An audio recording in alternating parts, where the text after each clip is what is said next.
Okay, let's do this.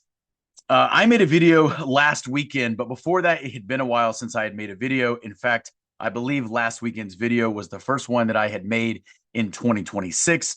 That would make this one the second video. So I apologize that I have been inconsistent in recent months with making videos, but they do take a lot of time, and time is something that I don't have a lot of right now.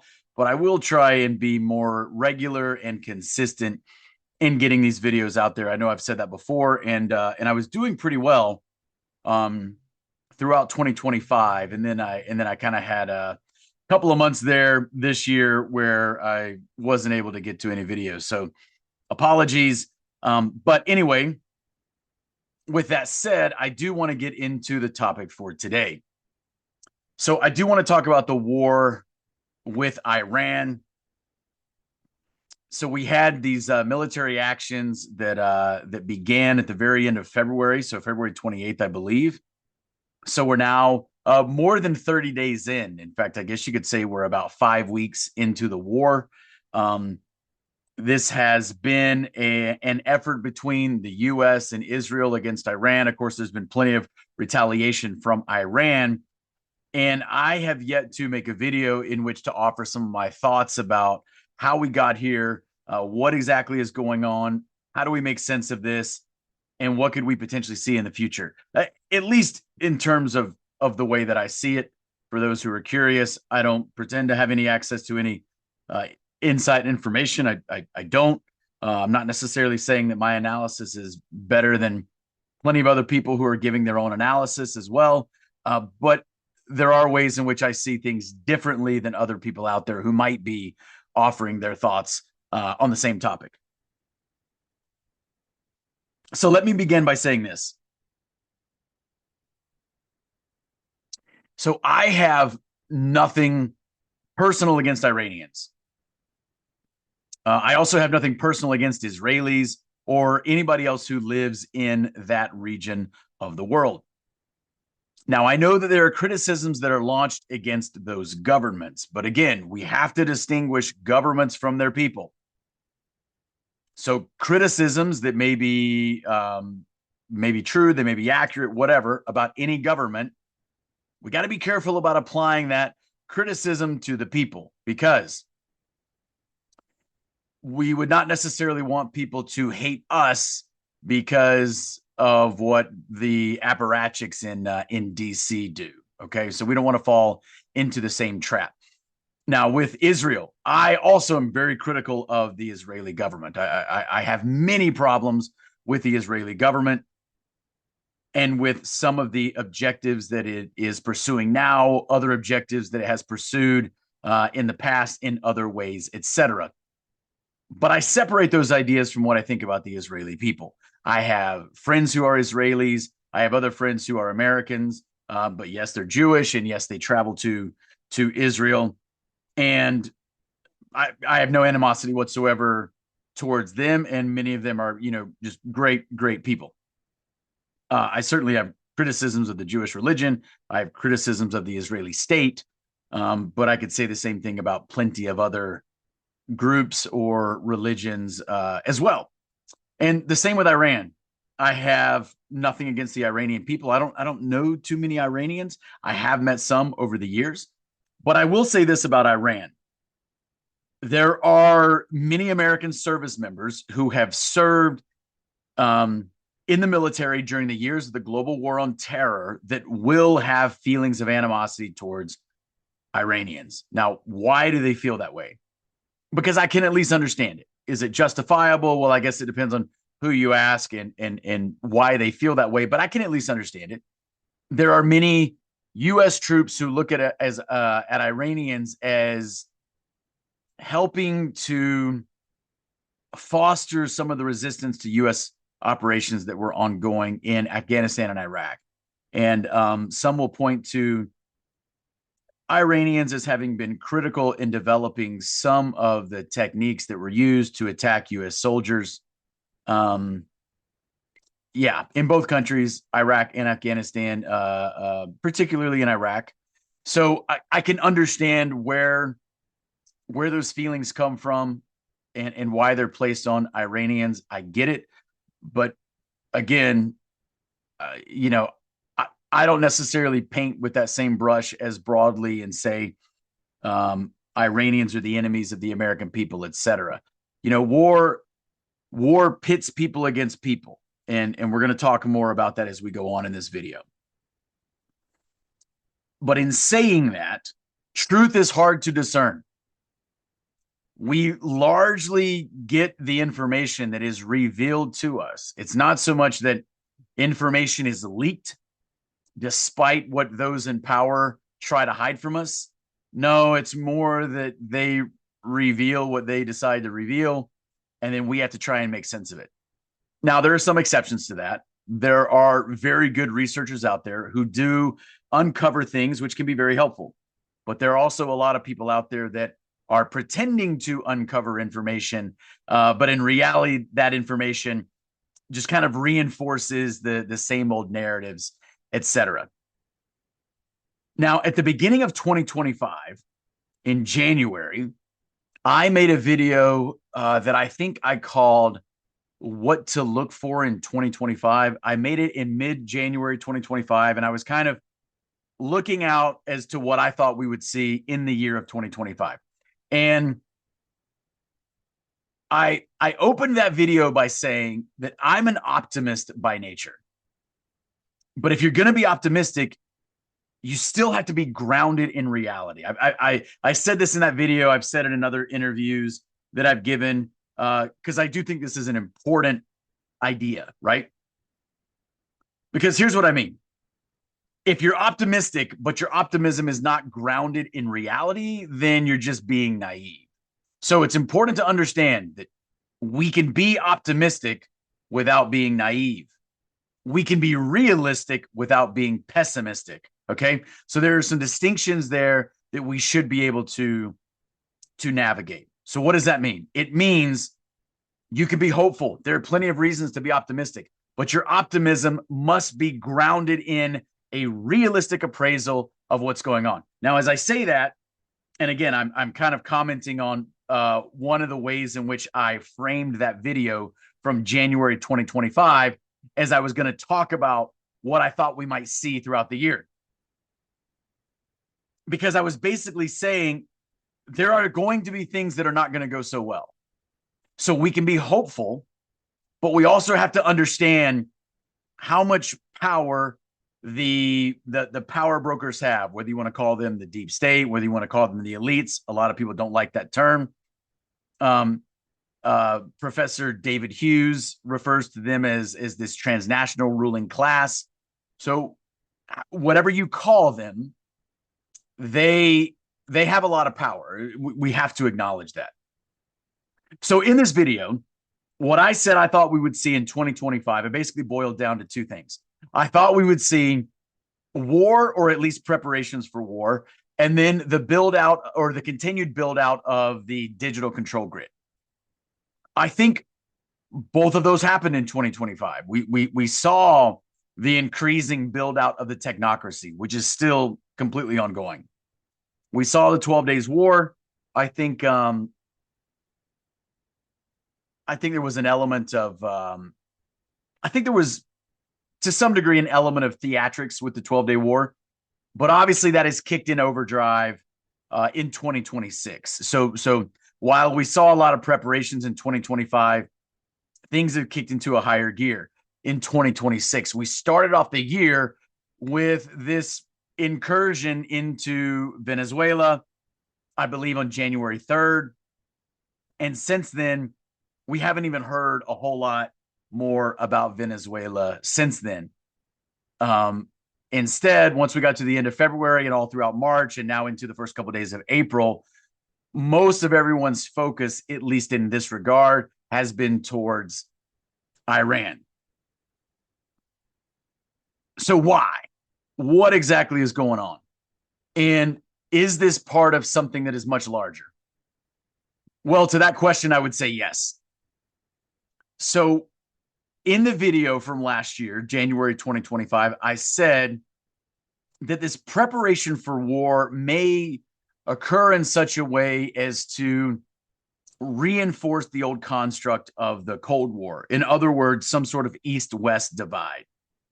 There are other people who think that the world is kind of be divided into these 10 or so regions. That's an old idea that's been around for a while. So are those two ideas mutually exclusive, that you're going to have an East-West divide or these 10 regions? I don't necessarily know that they are mutually exclusive.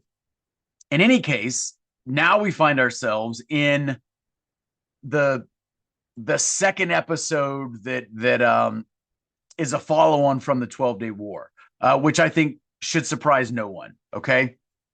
So is that going to help foster some of this East-West divide? What's going to happen with Russia and China with respect to what's going on with Iran? I don't know. It remains to be seen. But these are things that we should be thinking about. So in this video, what I don't want to do is go through some sort of comprehensive history of U.S. Iranian relations. But there are a couple of things that we should remember. So a lot of people say, oh, Iran has been waging war against the United States since 1979. And why is 1979 such a key year? Well, that's the year of the overthrow of the Shah. That's also when the hostages, I believe it was 52 hostages, U.S. hostages were taken. They were held for 444 days.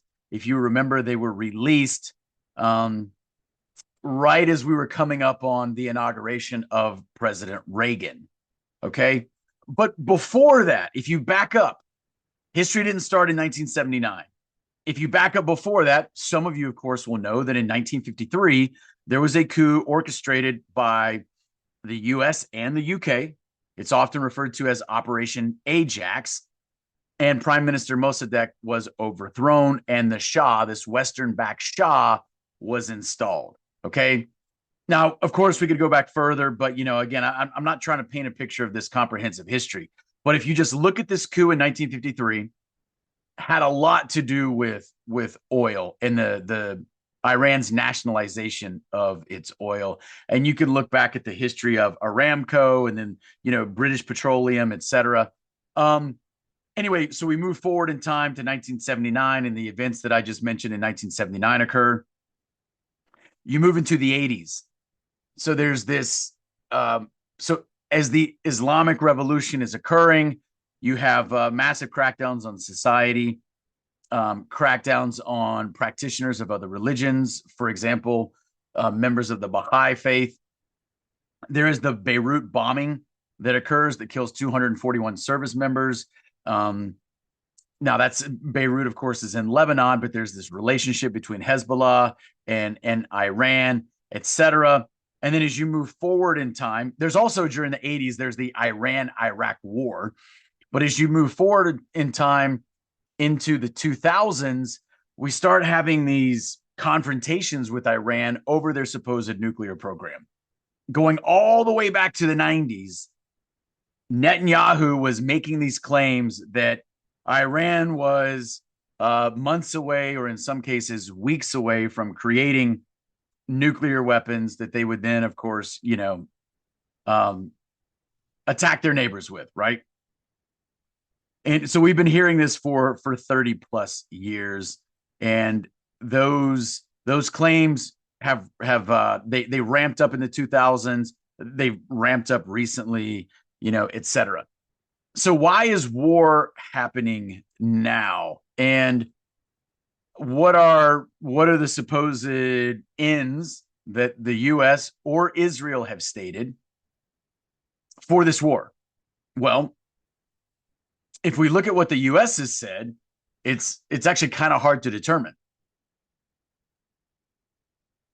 So, why did the US attack Iran? Is it because we don't want them to acquire a nuclear weapon? That has been stated as one of our objectives. Some are quick to point out that, hey, I thought we obliterated their nuclear capability last summer during the 12-Day War. Or is it to bring about regime change? Because those are not necessarily the same thing. Ensuring they don't create a nuclear weapon is not the same thing as regime change. Now, they could be related. Some of you that are aware of the supposed fatwa against nuclear weapons. Is it to save the Iranian people from their own repressive government? Insofar as we believe that their government is repressive, but of course that is the narrative that we've been given. Is that true? Is it not true? Is the truth somewhere in the middle? Those are all great questions. Or is it because Israel was going to attack Iran, and we knew that Iran would retaliate against the Israeli attack by attacking our U.S. bases in the region and our service members that are there on the bases, etc. Because that is an objective that Marco Rubio suggested was at the heart of why the U.S. attacked Iran, was that it was to preempt Israel's preemptive attack against Iran. So again, it's very hard to kind of decipher what Trump has said, what other individuals in the administration have said, what Marco Rubio has said, to try and make sense of exactly why we are now at war with Iran. Now, I mentioned Professor David Hughes a few minutes ago. I recently read his book, which is called COVID-19 Psychological Operations and the War for Technocracy. And there was an idea in there that strongly resonated with me because he framed something in a way which was very similar to the way that I had seen things, but I liked the language that he used to depict what he was saying. And so there are videos that I made last year. One was called Military Guys Don't Understand This War, and another was called Say No to the Geopolitics 101 Worldview. I think those were the titles. If not, that's close enough. And in those videos, I was critiquing this view that you should look at the dominant players in geopolitics as these political entities that we call states, and that kind of defines how power projection occurs across the world. Even though that is kind of the dominant way in which people view international relations. And of course, yes, they will allow for rogue actors or transnational corporations or churches or organizations such as the United Nations or other things. Sure, they will certainly allow for those to factor into their kind of rubric that they use to judge what happens in the world or make sense of it, or perhaps try and forecast as much as possible what's going to happen in the future. But I still think it is a limited view. Well, what Professor David Hughes says is that war is vertical. It's not horizontal. So war is often seen, according to Hughes, as occurring horizontally across the global chessboard. But in reality, it's vertical. It's vertical in that is what he calls this transnational ruling class kind of projected downward against the people. And that's the way that I see it. So when I read that, I liked kind of the visualization of the vertical versus horizontal, because that is exactly the way that I see it. It's not so much nation state A against nation state B, and across the global chessboard, they are kind of making their moves and they are forming alliances, and yet they're in competition with this adversary over here, and they're trying to acquire resources, etc. So while war very much has to do with resources or the routes to control the flow of resources. If you listen to Michael Yon, he talks a lot about the importance of routes and resources. I think that is absolutely correct. It's just who is waging the war to control those routes, acquire those resources in order to consolidate power. But I absolutely believe that it is about routes and resources. So,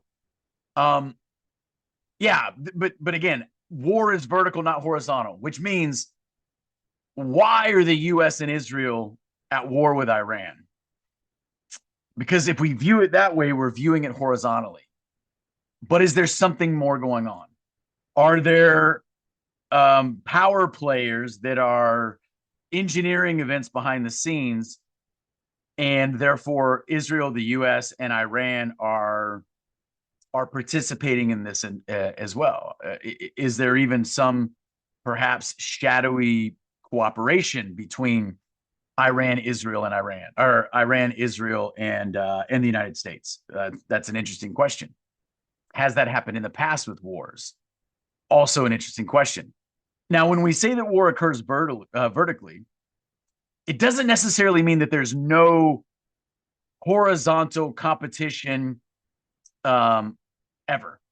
It's just that the dominant way in which we should view war is a war by the transnational ruling class projected downward against the people. That the target of the war is the people. That means Americans, it means Israelis, it means Iranians. It means Chinese, it means the Russians, it means the Venezuelans, it means the Cubans, right? If you look at the COVID operation targeted most people wherever they are in the world. Now, in some countries, it was worse than in others. That's true.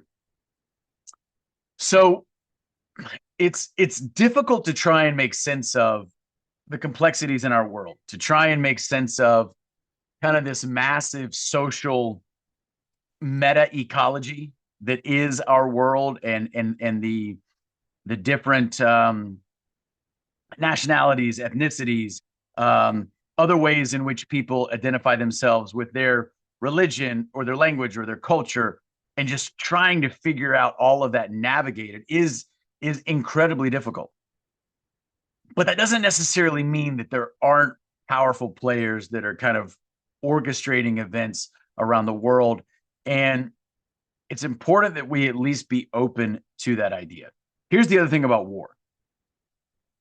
War can cause a reset in ways that few other things can. You know, the COVID operation was able to implement, or at least kind of kick off, a type of reset that will change the world order. And again, I'm using that term quite deliberately. But war can also do that because it is able to massively disrupt the path dependency, right, that much of the world is on. And when I say the path dependency, what I mean is that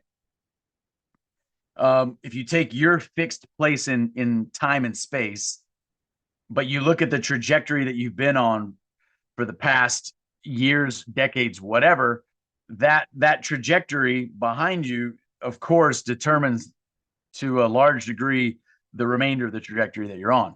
Now, can it change? Sure, but in order to change that, you're going to have to overcome a lot of um, almost like inertial restraint, you know? So that's why if the global powers, the global network of power, want to try and bring about a reset, they are working against a lot of just inertia, systemic inertia, because of the way that things have been for a long time, right? But war can help them achieve those aims. Now, in war, everyone's heard this quip that, you know, in war, truth is the first casualty.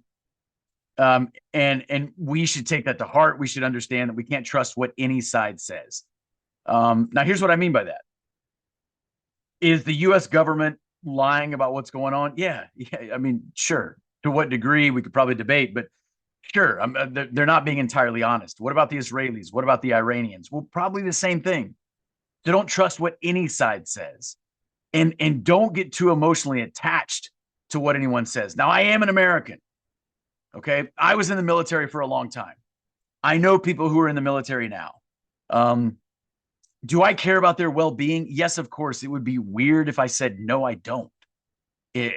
I've only been out of the military for like 3.5 years.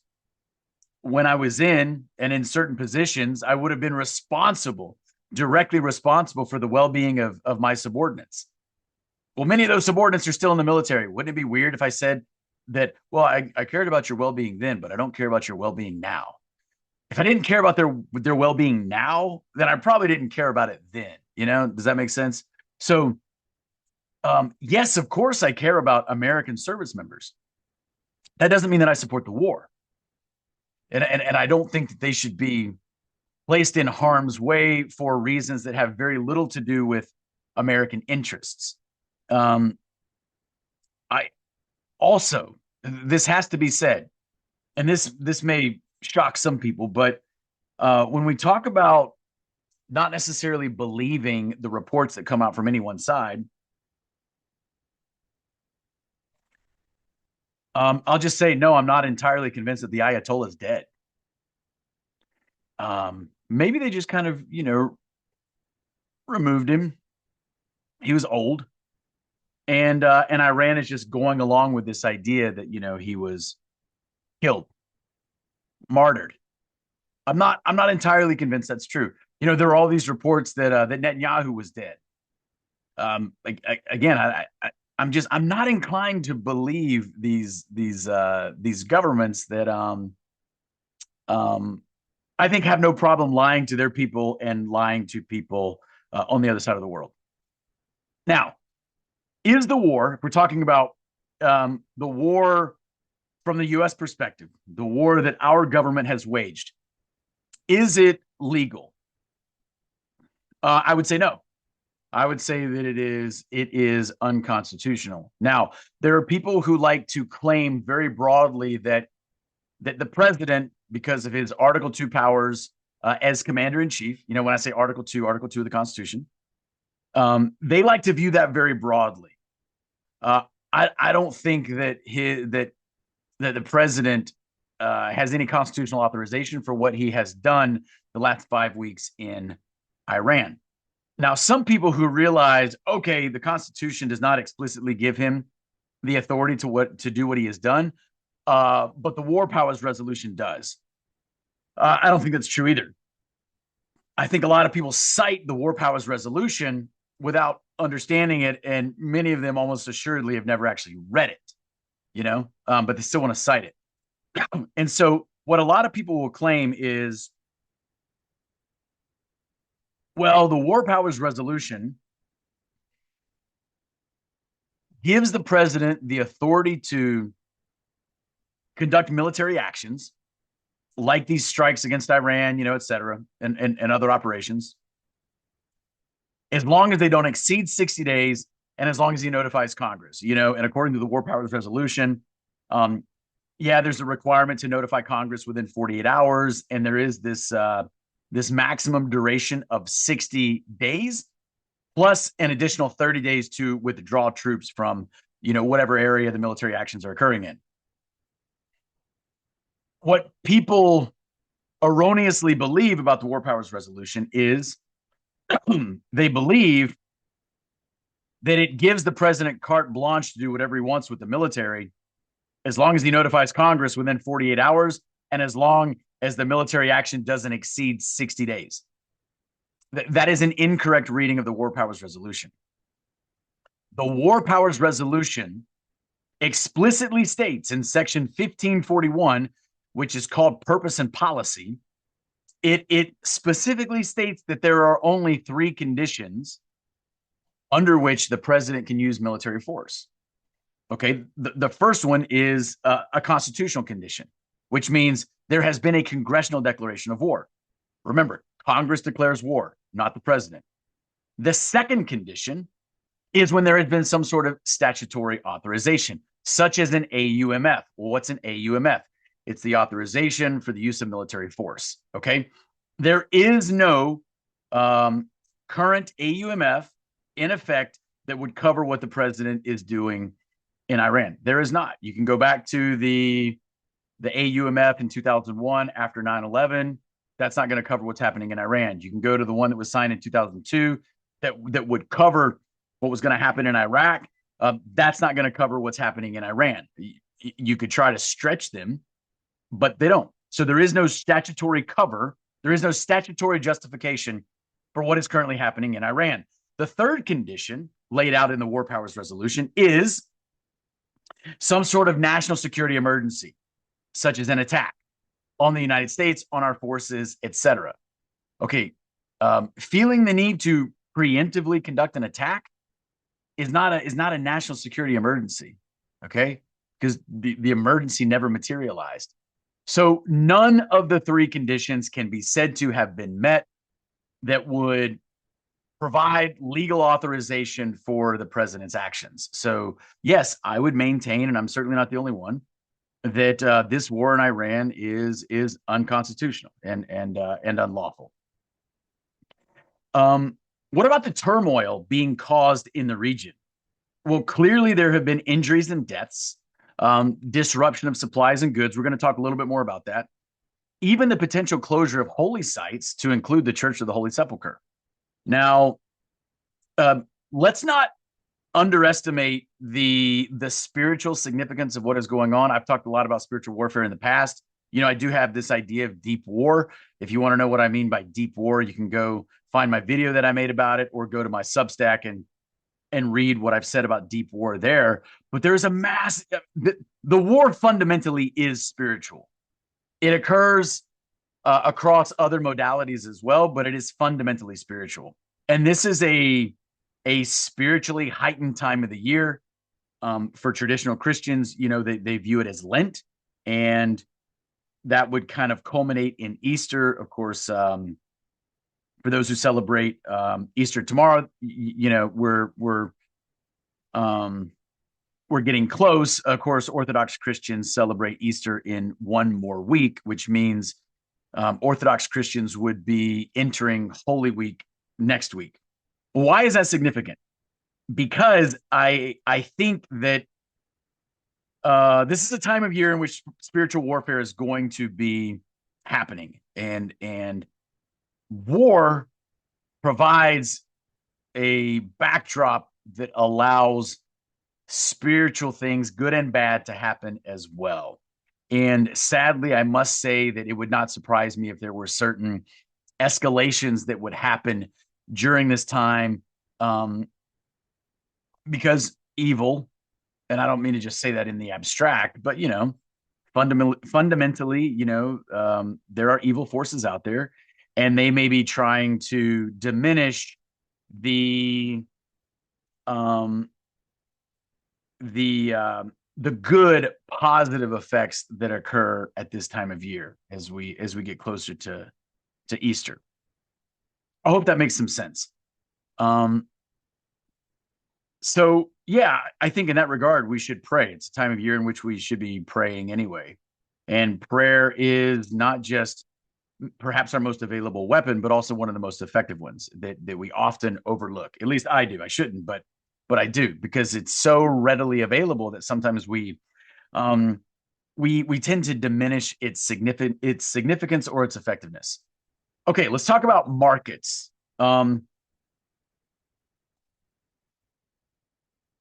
I'm not an expert here, but I'll tell you a little bit of what I think, because it's important for us to know, for us to understand why people talk about the markets. But there are people out there who understand this better than I do. So markets react to expected disruption of routes or goods or delivery or whatever, right? And investors will reevaluate the risk associated with certain goods and their delivery, or the shipping routes, or the stocks of those goods, or if the stocks could be impacted. So markets can reflect not just oil, or what you see written out there is LNG, liquefied natural gas, but also the stocks of defense-related corporations. We know that's important. We all know about the military-industrial complex. So market manipulation could push prices lower so that certain interested individuals could buy more stocks and then sell them as the value increases. This is a trick that has been going on for a long time. People do this. People try to forecast when this stuff is going to happen to take advantage of it. There's certainly nothing illegal about that.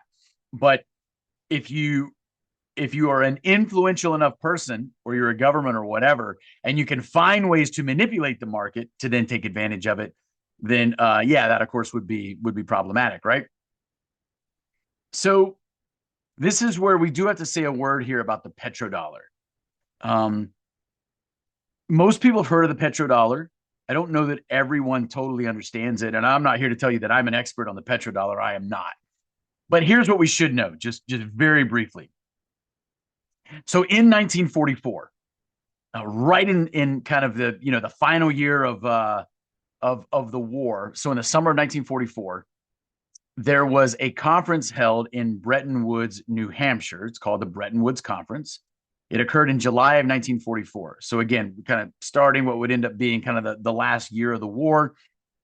Interestingly enough, this would be several weeks after D-Day, right?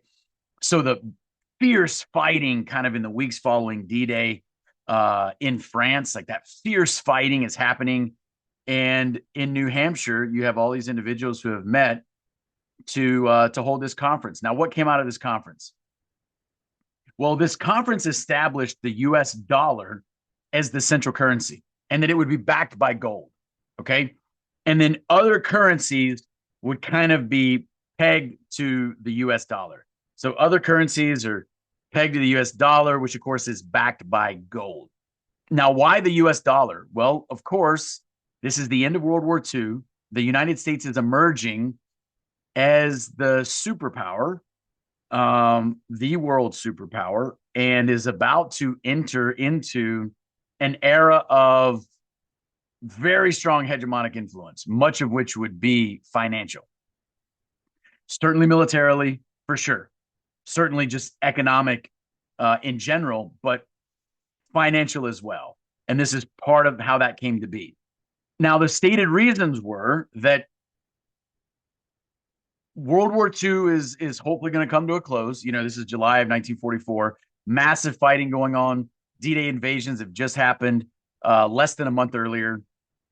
But supposedly, according to the story here, they were looking at the world post the end of the war and ensuring that the world did not face the type of turmoil that it faced in the interwar period, meaning the period between World War I and World War II. So think of, in the United States, the Great Depression, but also if you're in Europe, think of coming out of World War I, the Treaty of Versailles, its impact on Germany, but also much of Europe was wrecked after World War I. So economic turmoil was not just something that was felt in the US in the 30s. So the idea was, okay, let's find a way to try and create some financial stability moving forward. Now, were there other reasons why this was happening? Yes, I'm sure, but that was the stated reason. Well, what else came out of the Bretton Woods Conference? Well, the Bretton Woods system that would be implemented would include the creation of what would later be called the World Bank and the IMF. So you can kind of already start to see how, all right, you're establishing the US dollar as the central currency, backed by gold. You're establishing what will later be called the World Bank, but it comes out of this conference, the IMF, et cetera. And you can see how this financial landscape is being set into place as World War II is ending.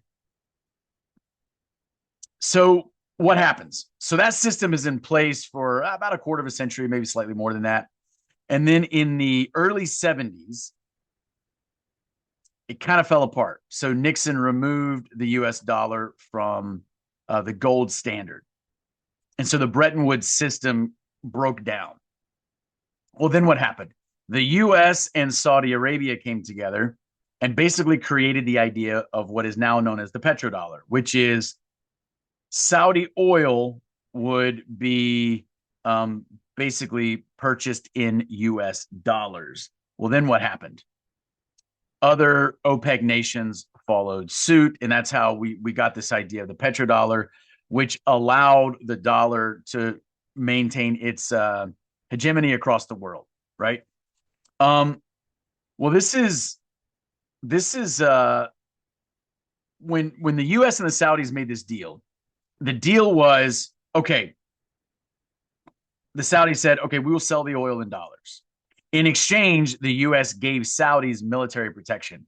First and foremost, protection of the oil fields, et cetera, but also protection from threats in the area. Well, who is been a threat to Saudi Arabia over time. Well, a lot of people may not necessarily know this, but Iran and Saudi Arabia for many years were almost considered to be in this Middle East Cold War. Both very large nations, right? Um, but yeah, they were considered to be in this Cold War. Now, is that still the case today? Have there been some warming of relations over the past couple of years before we get into this war? We'll see what happens with Saudi-Iranian relations, in the midst of this war. But it has been something that Middle East watchers have observed for a long time. The friction that has existed for a long time between the Saudis and the Iranians. Now, also, we should say before moving forward, when you look at the Strait of Hormuz right now, and you think of the fact that about 20 to 25%, depending on whose figures you look at, of oil and liquefied natural gas, or oil and gas go through the Strait of Hormuz. It is a one of the world's most well-known strategic choke points, right? There are ways in which the Chinese, of course, would look to take advantage of diminishing power of the dollar. There have even been people who have thought about this idea of a petro yuan. And so when we look at what's happening in the Strait of Hormuz right now, it's interesting to think of the fact that Iran has said, we will allow oil to pass through, but only oil that has been purchased in yuan. In other words, a petro yuan. But the other thing is as you have kind of these currency wars going on, the other thing that we should note is that there are some people who would say, in order to decrease the likelihood that you have currency conflict, we should just all move to a digital currency. You could see how you could see the logic that we could follow to perhaps get to that conclusion. So anyway, regardless, oil that is being purchased in yuan and then flows to Chinese markets does threaten the dollar hegemony. Okay, that is an important thing to notice. Now, is the U.S. secretly in on this, and the Chinese and the Iranians? I don't necessarily know, but here's what I would say. Do I think that the U.S. government is always going to act in the interests of the American people? No, not necessarily. I just don't think that's where their loyalty lies. Okay, so what else should we talk about as we kind of evaluate what's been going on the last 5 weeks or so? And we know there have been U.S. service members that have died. A lot of people have asked, is the Pentagon hiding the true numbers of casualties? Of course, I don't know. I sometimes think there's a theatrical aspect to what is happening. I think sometimes, the missiles that are lobbed here, there are people who point out that, hey, sometimes these missiles hit areas that have already been previously designated for demolitions, etc. I've never personally researched that, but I have come across people who have made those claims. I think there could, be something to that.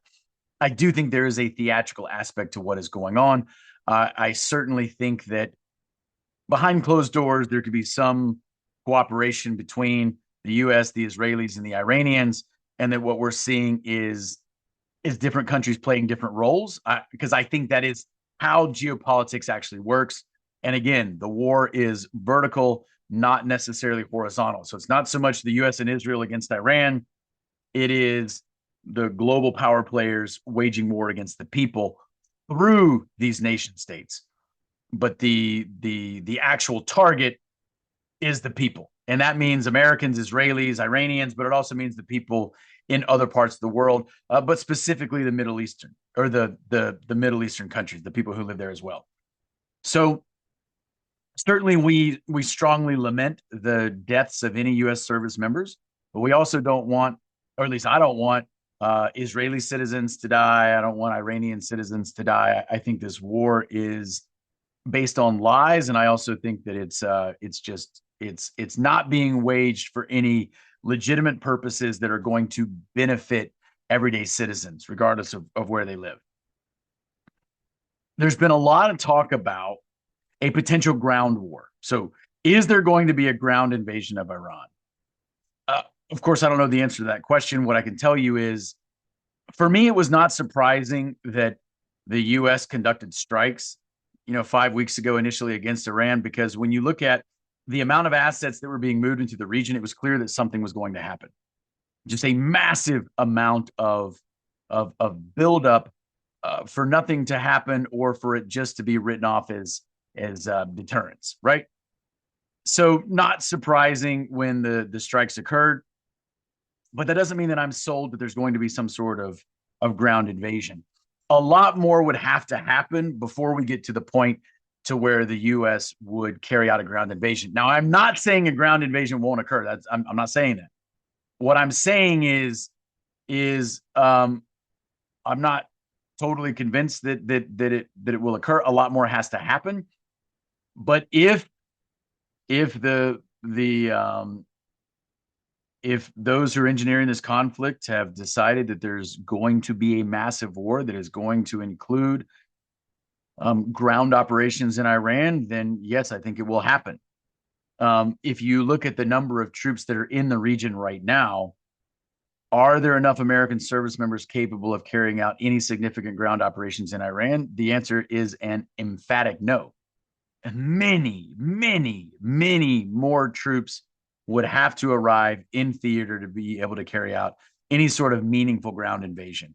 The couple thousand that we have, and I know, there's a Marine Expeditionary Unit that has arrived. Yeah, I realize that. And, deployments from the 82nd Airborne Division. Yeah, I get it. But those numbers are very small if we think in terms of like some sort of ground invasion of Iran. Now, could they potentially seize an island? Yeah, potentially, but even that I think would be difficult without some sort of plan that has already been laid into place as to how they could seize and then hold that island, and then exactly what are they seizing and holding it for? How do you defend them once they've done that? And then how do you sustain them while they're there holding that island? And then what exactly is the island being held for? We'll talk more about that in a moment. Now, just recently, there have been questions about several military senior leaders or senior military leaders that have been fired. And I think several of them from the Army were just fired just recently. And one of them was actually the chief of staff of the Army. I believe his name is Randy George. I think his first name is Randy. Randy George, four-star general from the Army, chief of staff of the Army. And then another was actually the chief of chaplains. So why were they fired? Of course, everyone is speculating as to why that may be. Is it related to the war? Is it for some other reason? I certainly don't know, but I think we can ask some questions as long as we realize that we're engaging in speculation. We have not necessarily been told. And even if we were told why they were fired, would that be the true reason? Now, some people have said that they were fired because of their role in the COVID shot mandate. A few people have mentioned that. I don't think that's the case. I think if that were the case, they would have been fired a year ago. And I also just don't think that Hegseth has shown any willingness whatsoever to worry about those impacted by the COVID shot mandate in the military, or any willingness whatsoever to pursue any sort of accountability. Yes, there has been this reinstatement program that the Pentagon has opened up to bring back those who lost their careers to the COVID shot mandate. I've made many videos on that you can find if you're interested in what I've said about that. It is true that just recently they did lower the new service commitment that would be required of those who would pursue reinstatement. They lowered that from 4 years to 2 years. That's true. And they've also extended the timeline through which those individuals who lost their careers to the COVID shot mandate could pursue reinstatement. So they now have that reinstatement process open for another year, out to April of 2027, I believe. That said, they have shown no willingness whatsoever to actually right the wrongs of the unlawful and completely destructive mandate, because they just don't care. In my assessment, I've just seen no true evidence that they care. And I would say here, why would they lower the service commitment? Is it because if there's going to be some massive war, once you sign up, there's going to be a stop loss and you're not going to be able to get out anyway once you finish those 2 years? I don't know. I mean, I think that's a question worth asking. I don't know. Um, but it is something that we should consider and that we should think of for those of you who are familiar with a stop loss. But basically, if you're in the military, the you could reach the end of your commitment, and if the needs of the military require you to stay, they could prevent you from leaving, right? That could happen. Also, the Army recently raised its maximum enlistment age to 42. I believe this happened sometime in the early years of the global war on terror. I can't remember if it was immediately after 9/11 or if it was maybe before the 2003 invasion of Iraq. I can't remember exactly, but early in the war on terror, the Army, and it may have been the other service branches as well, raised the maximum enlistment age from the mid 30s to 42. The Army has just done that again. Uh, of course, many people are going to see that and they're going to ask themselves, why? Is it because we need more troops? If so, why? But anyway, so General George and the chief of chaplains, whose name I cannot recall off the top of my head, were asked to step down. They were fired. So again, why? I don't know. Is it because they are not on board with the direction that the Pentagon and the White House are taking with respect to the war in Iran? I don't know. Plenty of people have offered that as the reason. That could be. I can't sit here and tell you that that's true because I don't know. I don't know George. I don't know General George personally. I don't necessarily know a whole lot about his career.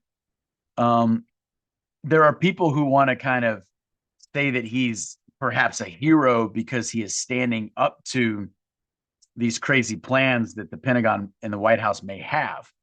Um, if that's true that he is challenging them, again, before I would call him a hero, I would say, well, in what way is he challenging them? Because I do think that there are a lot of legal issues with the war, but there also may be larger operational issues as well. Because again, I don't know that if the U.S. engages in this war, I don't know that the U.S. is engaged in it to win. And I would go back to Vietnam and I would say that when you look at deep war, as I've talked about before, sometimes the purpose of war is war for its own ends. It's not necessarily to win the war. The US government was not trying to win Vietnam. Now, we could have a whole discussion as to why, but it's because there were other things at play there. Now, is that what would happen here? I don't know. But I think it's something that we as American citizens should be concerned about. If this war grows and becomes as terrible as it could, then we're going to look back potentially several years from now and say, what could we have done in the first months of this war to potentially try and get the government to off ramp from this, in as much as that would even be possible. But if that were to happen, we might look back and say, oh, we as the citizens should have done more in the beginning. Well, now here we are in the beginning. Let's try and do what we can to realize that we as the American people are not going to support a war, another war based on lies. It's just going to get a bunch of people killed and not for any reasons that are going to benefit the average citizen. Whether that average citizen is Iranian, Israeli, American, or from any other country. No, it's to benefit the power players, right? Okay, so the other thing I would say about General George is even if he is challenging Hegseth and Trump for all the right reasons, I still would have problems calling him a hero because I don't trust any of these currently serving generals and admirals because all of them, to some degree, supported, endorsed, went along with, complied with the treasonous COVID operation that you guys have heard me talk about many, many, many, many times. But I'm not done talking about it because it's still ongoing. This war, to some degree, is a follow-on operation from the COVID operation. In military terms, you could refer to it as a sequel to the COVID operation. Maybe you could even refer to it as a branch plan, depending on how you draw out your decision making matrix there.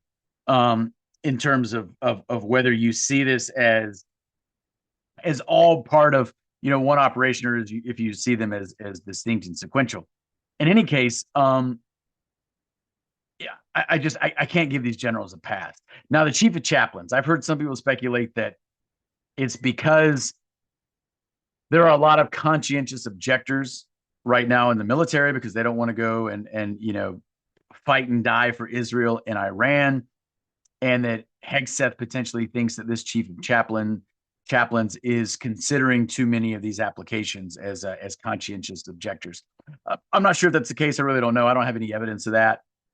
There are other people who say that this guy was really never suited for the role anyway. So I don't know. I don't know anything about him either. But also, if there's going to be a big war, there are always going to be personnel changeover before the war. And yes, whether it's good, bad, or whatever, Hegseth is he's going to want to have generals around him that are on the team. Okay.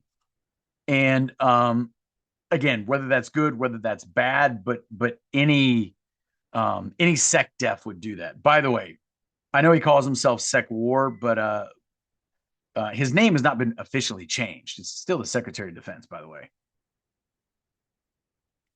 The title, the name of the department has not been officially changed. So, what can we say about planning for the war, waging the war? How would it be if we look at it from a command and control perspective, or planning, war gaming, the assessments that are made? What do we say about that? Well, when war occurs, commanders own the fight. So at the top, there is a difference in what combatant commanders do and what service chiefs do. So the chief of staff of the army is a service chief. Okay. The CNO, the chief naval officer, the chief of staff of the Air Force, the commandant of the Marine Corps. Okay. These are service chiefs. Their job is the same with the chairman of the Joint Chiefs, right? So the Joint Chiefs of Staff, the service chiefs, and the chairman, their job is to advise the president, but also they do man, train, and equip the force. Okay, that's true. What they don't do is fight wars. That is done by war fighting commanders. Okay, and that responsibility lies with the combatant commanders. Now, there are different combatant commands that the U.S. military maintains. Some of them are what's called functional combatant commands. For those of you who are familiar with like STRATCOM, Strategic Command, SOCOM, Special Operations Command, etc. But then there are also geographic combatant commands where you have an area of responsibility or an area of focus that belongs to a certain combatant commander who will be a 4-star, whether it's a general from the Army, whether it's an admiral from the Navy, a Marine general, whatever, but there will be a 4-star who is the commander of that combatant command.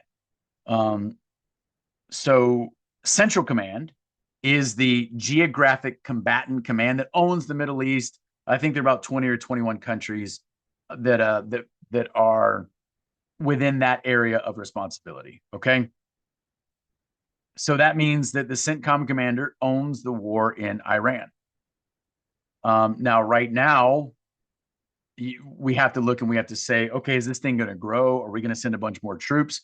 But once troops deploy into theater, once they arrive in theater, they fall up under the what I would just call the command and control apparatus of the CENTCOM commander. I'm trying to make sure I don't use too much military specific jargon because I want to make sure people know what I'm talking about. There are so many of these combatant commands, their headquarters are stateside. This is, same with CENTCOM. It's stateside, but it has bases that are in the region, right? So it does have an ability, of course, to project power and maintain and sustain forces in the region, you have to remember that we were at war in Afghanistan for 20 years, right? Or Iraq. During the global war on terror, we had this war in Afghanistan and this war in Iraq, and all together this lasted about 20 years, right? Well, both of those countries fall within the CENTCOM area of responsibility. Now, let's take a moment and mention the levels of war. I don't want to talk about this a ton, but it is important. So strategy, so the strategic level of war, the operational level of war, and the tactical level of war. Well, who makes what level of decisions, or what levels of decisions, right? So strategic planning, strategic decisions, by and large, are made in DC. Okay, so that's the domain of the president, the Secretary of Defense / War, members of the National Security Council, right? Of course, the chairman of the Joint Chiefs and the Joint Chiefs of Staff, they are involved in that for sure. They are advising the president for sure, for sure. So a lot of that strategic planning happens in DC. Now, we'll talk about operations here in a moment, but when you're looking at options, as part of your strategic planning, your assessment of the situation, and you're providing options to the president, okay? A lot of people have looked at the fact that boots on the ground was considered. There was what's her name, Caroline Levitt. There was an interview she gave where she said something like, the president considers that the option of boots on the ground are not off the table. I mean, that's what, and I'm not exactly quoting her, but that's basically what it was, that boots on the ground are not off the table, which is kind of a soft way of saying that it's an option that's on the table. It's kind of it's not exactly the same thing, but it's pretty close, right? So is that bad? Because a lot of people freaked out about that. So is it bad that the option is considered? Well, this is something that I think can at least talk about for just a moment. Okay. Presidents are going to have their, in as much as presidents even make these calls, but let's just assume they do for a moment. Presidents are going to have personal preferences about the way in which they like to weigh options. Okay, so for example, someone may say, I want you to give me a long list of options, and then we'll go through and we'll figure out which ones are more feasible than others. Okay, which ones are feasible in terms of the resources that it would take to meet our ends, the ones that are suitable in terms of meeting those objectives, the ones that are acceptable in terms of the risk reward analysis, to include legal constraints. By the way, that would be part of viewing which options are acceptable or not acceptable. Public, the public view of some of those options, that would be weighed as well as whether some are more acceptable than others. So in some regards, some presidents may say, hey, give me options, and then as we go through, we figure out which ones make more sense. Many of those options will be eliminated. So, for example, even if there's no chance that real boots on the ground would be put in Iran, I can at least understand a good faith president saying it's still an option, even if it's an option that we're almost assuredly not going to pursue. It's still an option that should be considered. Okay, I can understand that. Again, I'm not saying Trump is a good faith actor here, but I'm just saying, if presidents truly made these decisions, I could see where, in a spirit of considering all options, they would at least consider one that there is a small likelihood of actually pursuing, because they may say, hey, this is not acceptable in terms of our risk reward analysis. Let's talk about the legal thing here. So there's kind of a classic example from Germany. Um, so leading up to World War One, so Germany had this standing plan called the Schlieffen Plan, and they'd had it for a while. But anyway, so if you're Germany in 1941, oh, by the way, also kind of um, on the eve of World War II as well, they're going to have the same problem. Germany does not want to fight a two front war, okay, which they ended up having to do in World War One and World War II. So at the outset of World War One, Germany is looking at its options. Okay, they have a plan. They take it off the shelf, the Schlieffen Plan. Um, Moltke, the younger, uh, updates it a bit, right? But anyway, a key part of this plan was, hey, you got to go through Belgium. You're going to have to violate Belgian neutrality. You're going to have to violate Belgian neutrality because you got to go and you got to engage France, and you basically have to attack France. And if you can, knock France out of the war. Why? Because it's going to take Russia a while to mobilize because, it's so large. It's going to take them a while to move troops westward to be able to confront Germany. So if Germany can knock France out of the war, then they can turn east and face Russia as Russia has been mobilizing its forces and moving them west. Okay. What they don't want to do is have to fight um, Russia and France at the same time. Anyway, they decide then, hey, it's more important for us to pursue the operational outcomes or these operational gains that will come with going through Belgium and hitting France hard and fast.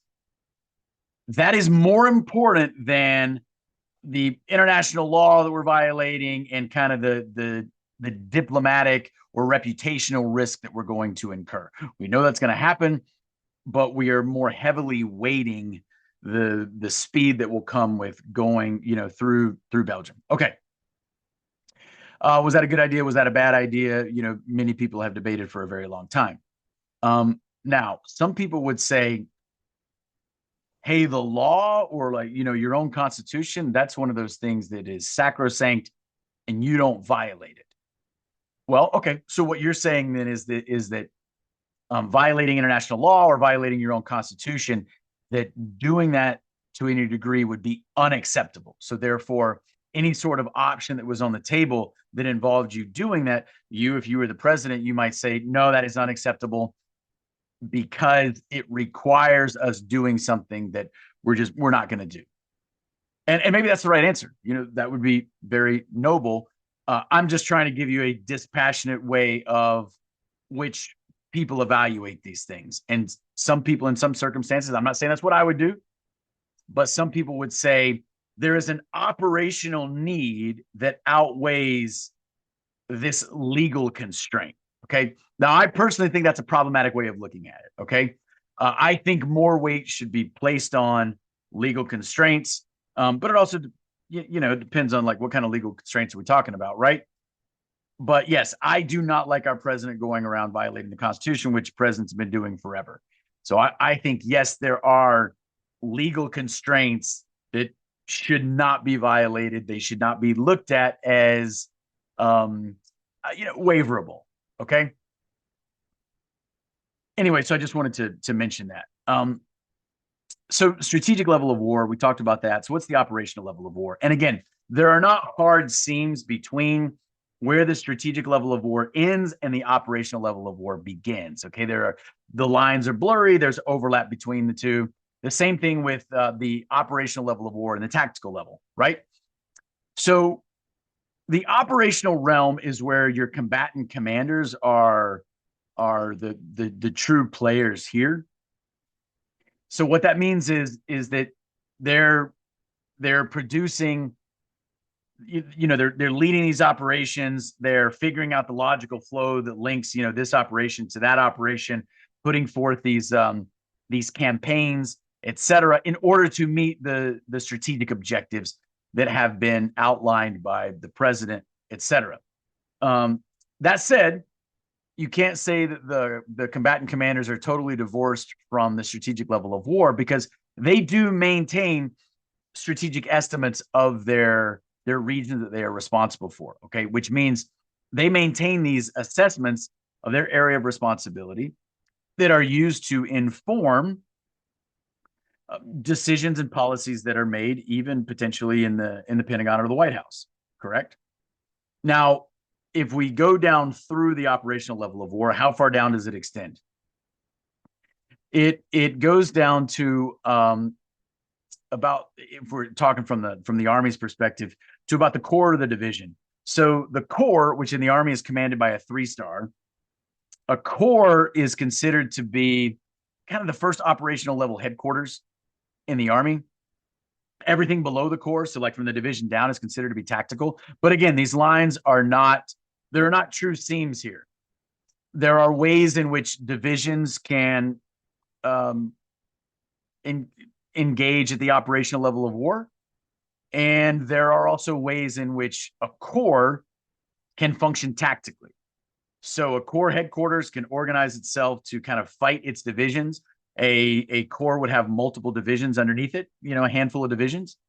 So it can kind of fight those divisions tactically, but it could also function as a joint task force, in which case you might have forces from other services that might come up underneath an Army Corps headquarters. That can happen in a deployed environment, and it could serve as an operational level headquarters. So it's versatile in that regard. And then, but beneath that level, kind of from the division on down, you're really talking about tactical formations that carry out. They engage in engage in battles, etc., that meet operational objectives, that are part of operations, that of course meet strategic objectives. And I think this may surprise people. It may even surprise some people in the military who have not necessarily looked at this, because I think some people may assume that the strategic level of war comes down further than some might realize. And therefore, in turn, they might think that the operational level of war comes down further than it really does. I have to assume that when I was a lieutenant in the Army, if you had asked me about the 3 levels of war, which I do remember learning at West Point, by the way, but I think I learned about it in like history class, a class that was called History of the Military Art. So I learned it in an academic setting, not necessarily in the setting of like a practitioner. Yeah, I'm sorry that this light is so bright above me. You can kind of see the light right here. It's kind of shining down on me. Apologies for that. But if you had asked me when I was a brand new lieutenant, what units kind of operate at the what units are at the operational level of war, I probably would have said like a battalion or something. I would have said something dumb, because I would have thought in my mind, oh well, battalions have staffs, and they plan out these operations. That's what I would have said. But that's not correct. That's not correct. That battalions, and I say this as someone who was a battalion commander, battalions are at the tactical level. Brigades are at the tactical level. Divisions, most of the tactical level, could be at the operational level. A corps, probably the operational level, but could be at the tactical level. And there are circumstances in which you could have even a brigade or so that is maybe whatever they're doing could be at the operational level based on a certain mission set that they have. But generally speaking, brigades, battalions would be at the tactical level. Okay. I hope I don't know if that's just me rambling and if that's not helpful to anybody, but these words get used a lot because they're also used in the corporate world. And for example, people will use the terms strategy and tactics interchangeably when they're not interchangeable. They're not interchangeable at all. And even in the military, sometimes, even though the word strategy originated from a military context, right? And then has certainly been used in the business world. But sometimes, even in the military, strategy will be used, and it's not always in reference to the level of war. Sometimes it can be used almost in a more corporate or organizational way, kind of the way in which it's used in the business world. And it can get a little bit confusing because that won't necessarily correlate to the strategic level of war. Anyway, I actually plan to talk much more about that elsewhere, so I don't want to get lost on that now. The reason I'm saying this is because combatant commanders. So if this war grows in Iran, the guy responsible from the United States for waging the war is the combatant commander for Central Command. And there could be, if this thing grows, there could be more divisions, entire divisions potentially that would go over there, and they would kind of fall up under the control of Central Command. Now, let's here's what I want to do.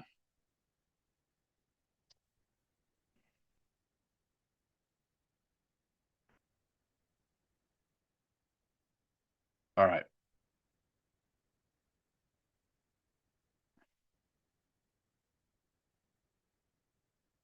Okay. So here's the Strait of Hormuz. So let's just look at where we're talking about. Okay. I'm going to zoom out a bit so we can see the region and understand kind of what we're talking about. Okay. So here's Iran. Here's the Persian Gulf. This is the Strait of Hormuz right here, right? The Gulf of Oman, and then the Arabian Sea. But if you look out here, this is the Indian Ocean. Okay, I'm going to zoom out a little bit more. Okay, so again, Persian Gulf, Strait of Hormuz opens into the Arabian Sea, which then really opens into the Indian Ocean. Now you can see you got Africa here, you got Australia here. Obviously, this is really far away, clearly. But anyway, I'm just showing. If we're going to talk about this, we should kind of understand, well, where in the world are we talking about? Quite literally, where in the world, and what is the strategic significance of the Strait of Hormuz? So, if you're going to leave the Persian Gulf, you're going to have to travel through the Strait of Hormuz to get into the Arabian Sea. From the Arabian Sea, you have access into the Indian Ocean and where you may need to go. So let's zoom back in.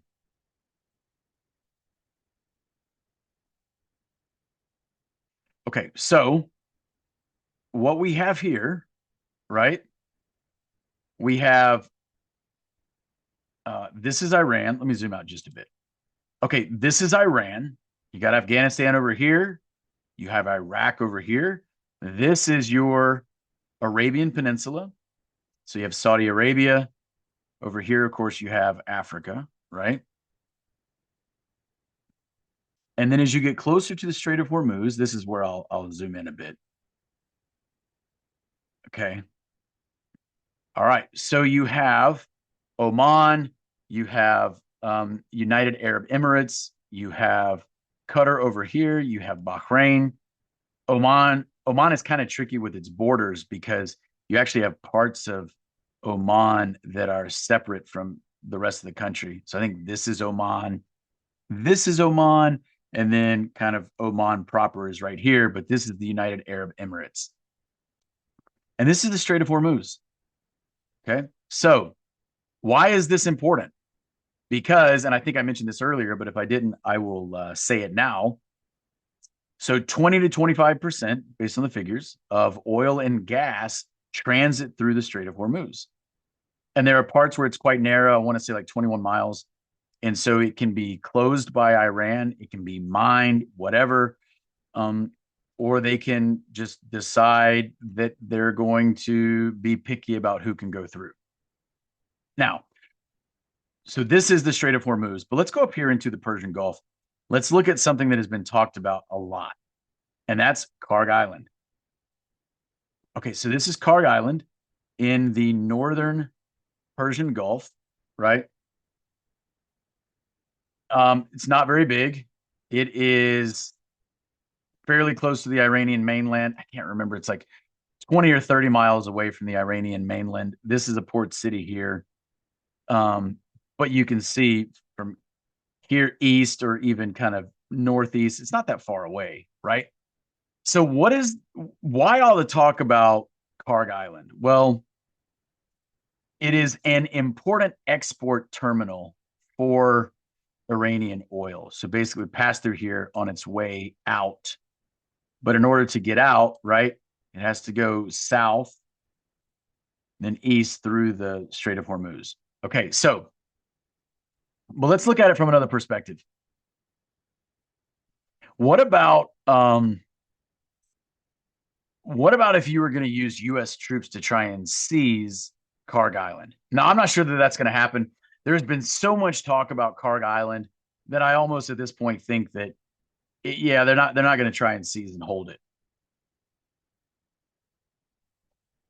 But let's just assume for whatever reason you wanted to. Well, because you're in the northern Persian Gulf, so yeah, you're close to the Iranian mainland, but some of these other islands are also pretty close to the Iranian mainland. But you're so far up here in the Persian Gulf that to be able, if you, for whatever reason, if you sent troops there to try and seize and hold, I mean, what are you going to do? You're going to have paratroopers jump and try and seize and hold it. So, how are you going to sustain them? How are you going to defend them? Well, I mean, we do have bases in the area. That's true.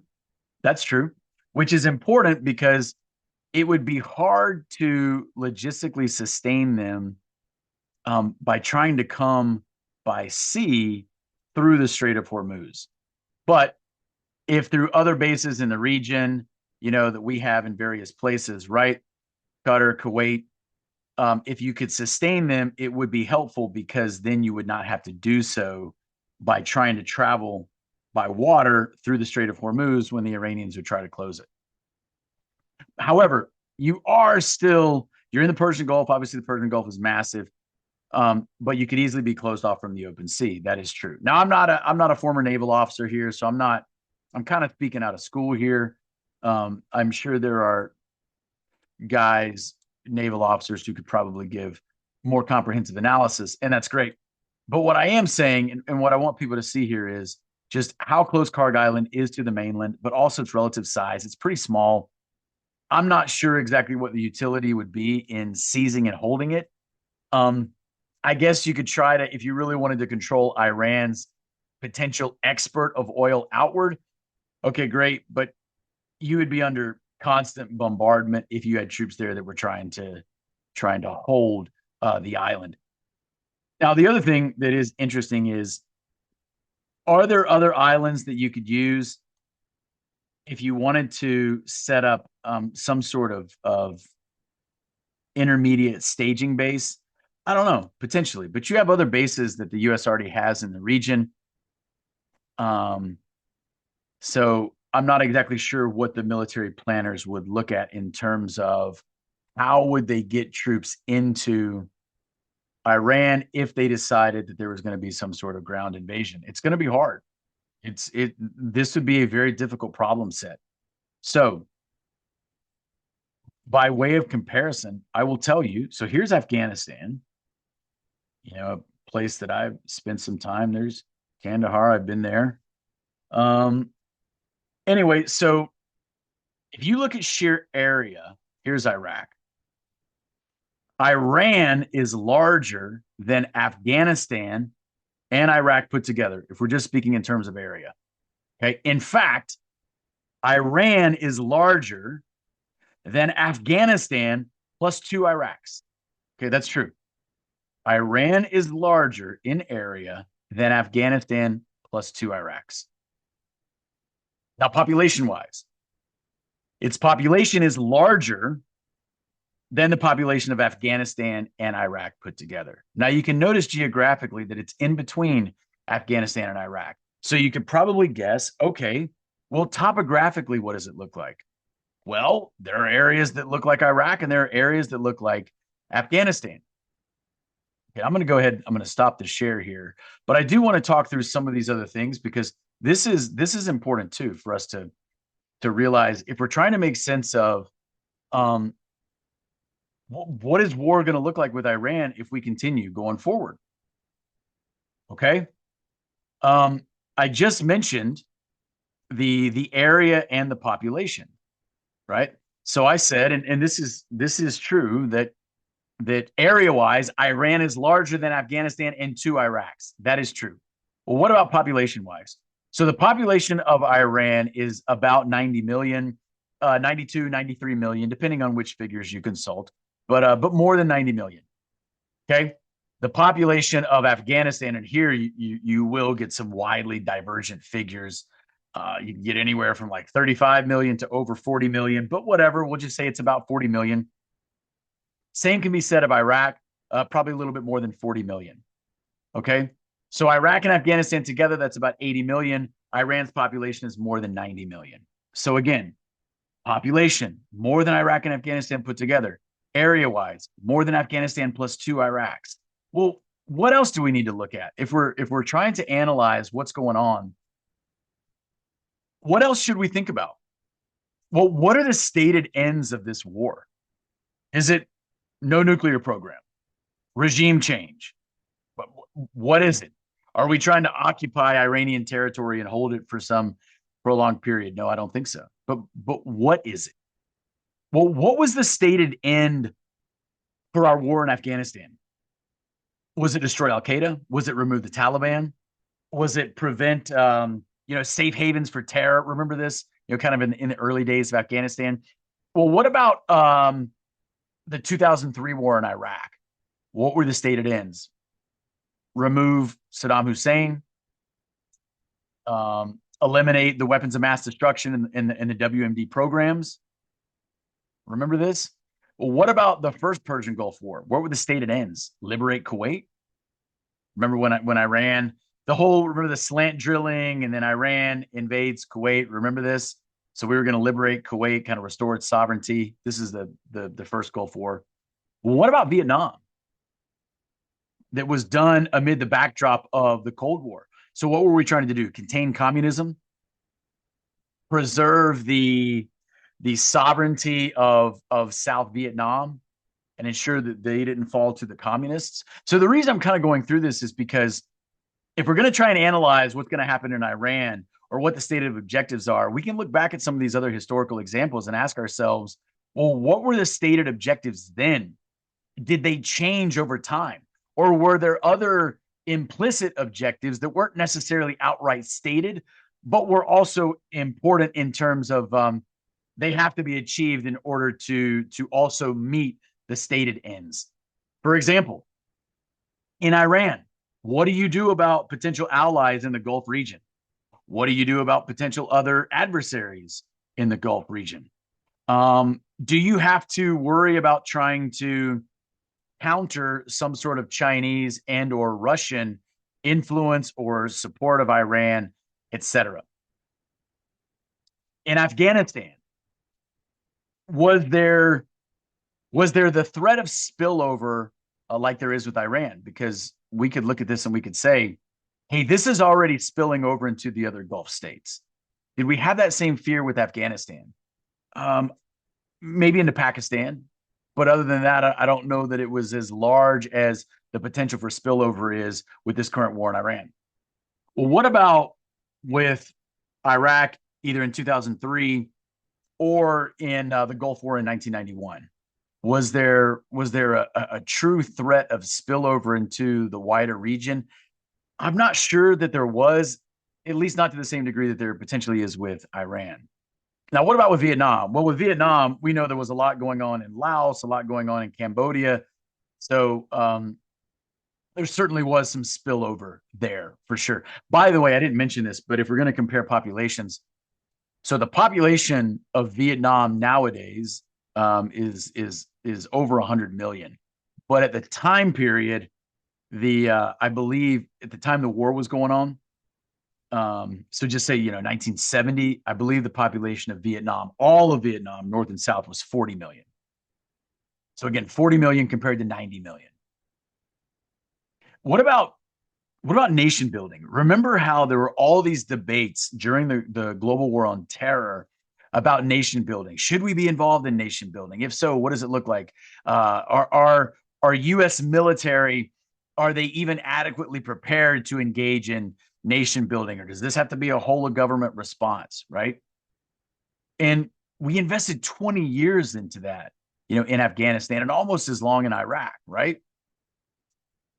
Okay, so the last thing that I'll say before I move on and talk about some other factors is the the Persian Gulf War in 1991 is a helpful comparison in some ways, but one way in which it is not is the duration. It was just so limited in duration that when you look at the buildup and the power projection into the region, it can be a helpful analogy. But it was just so short that in terms of duration, it's a little bit limited in terms of the lessons that we could draw about how you would need to sustain large scale combat operations over a real length of time.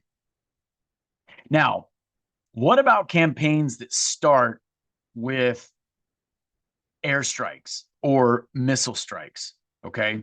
And we could probably even throw in some sort of cyber attacks that are also done as well. But right now, I believe there are still U.S. service members that are, there are search and rescue teams that are searching for a downed pilot. So we've had several aircraft that have been shot down. Now, Trump has told us that, hey, we can fly, we can do whatever we want. That's clearly not the case. I'm not sure why anybody would take Trump at his word anyway, but there's a difference between air superiority and air supremacy. Some people might even use the term air dominance. So air superiority is where you pretty much control the skies, but that doesn't mean the skies are entirely uncontested, and there is still a risk to aircraft. There is still a risk from the air. Okay. Air supremacy takes that one step further, where there is much greater, friendly control of the skies. But that doesn't mean, again, it doesn't mean that there's zero threat. Some people would use air supremacy and air dominance basically interchangeably, but for people who would draw a distinction, they would say that air dominance is a step above air supremacy, and that air dominance basically means you could kind of fly around, largely uncontested. But that is not where we are. That is not where we are with the Iranian airspace now. When I was in Afghanistan, I mean, I flew in helicopters all across Afghanistan, and very, very little threat to aircraft. I'm not going to say no threat to aircraft, but very little threat to aircraft. It was largely safe, and there weren't, enemy aircraft flying around, right? Anyway, okay. Initial concepts of a war. So again, with Iran, kind of this missile strikes, airstrikes, etc. What about Afghanistan? Do you guys remember the Northern Alliance? Remember the special forces teams and the Northern Alliance and fighting against the Taliban? The Taliban government is toppled within like 6 weeks, etc. Remember this? For Iraq in 2003, there was the shock and awe campaign.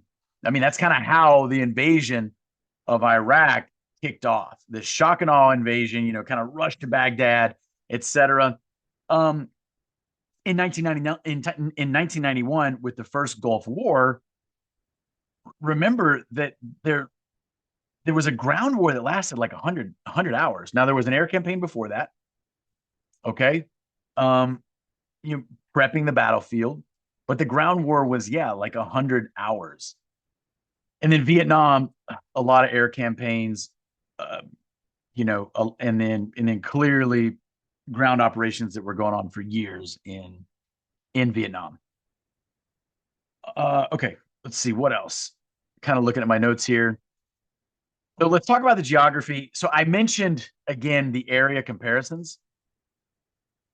So again, Iran is bigger than Afghanistan and 2 Iraqs put together. By the way, Iraq is larger than Vietnam, just to kind of give you that comparison. And Afghanistan is larger than Iraq. And, Iran is almost the size of, actually, Iran is bigger than Afghanistan, Iraq, and Vietnam all put together. And even bigger than Afghanistan and 2 Iraqs. So population, again, bigger than the population of Afghanistan and Iraq put together. Afghanistan, Iraq, and Vietnam in 1970 all had about 40 million people. Iran has more than twice that. So when you think of the resources that we had to put into Vietnam or the resources that we put into Iraq or Afghanistan, that's why we're making these points of comparison. Okay. Now, strategic areas in the region. Well, we already talked about the Strait of Hormuz. We looked at that. There are important ports in and around there. Well, what about Afghanistan? So Afghanistan is landlocked.